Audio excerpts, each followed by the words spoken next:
Sucettes au chocolat très faciles et délicieuses à préparer. Pour commencer la recette, je vais ajouter ici 400 g de lait concentré. Maintenant, j'ajoute 3 cuillères à soupe de cacao en poudre directement dans la casserole. Je mélange bien jusqu'à ce que le cacao soit complètement dissous. Après avoir bien mélangé, la préparation est déjà homogène. Maintenant, j'ajoute 200 g de crème liquide.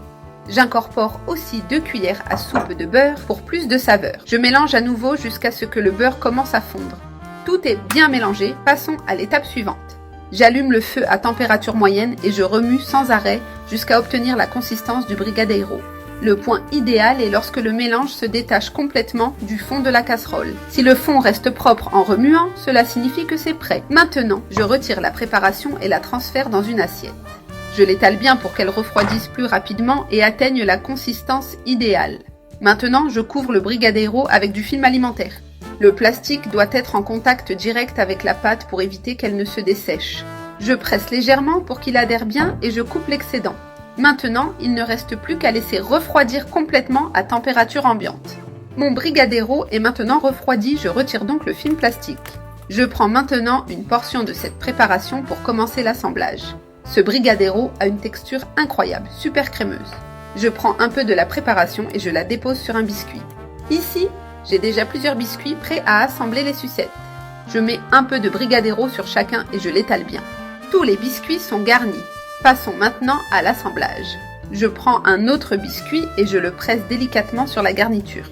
Ainsi, le brigadeiro est bien réparti et la sucette est bien garnie. Je presse délicatement pour que la garniture s'étale de manière uniforme. Plus il y a de garniture, plus ce sera délicieux. Si vous le souhaitez, vous pouvez lisser les bords pour une finition plus propre. Maintenant, je prends un bâtonnet et je l'insère au centre de chaque biscuit. Je presse doucement pour qu'il tienne bien et ne se détache pas. Toutes les sucettes sont prêtes. Passons maintenant au glaçage. Pour cela, j'ai déjà du chocolat fondu prêt pour l'enrobage. Je tiens la sucette par le bâtonnet et je l'immerge dans le chocolat fondu. Avec une cuillère, je couvre toute la surface pour une finition uniforme. Ensuite, je la soulève et je laisse l'excès de chocolat s'écouler. Maintenant que l'excès s'est écoulé, je la dépose sur du papier sulfurisé. Avec le chocolat encore humide, je saupoudre des vermicelles colorées par-dessus.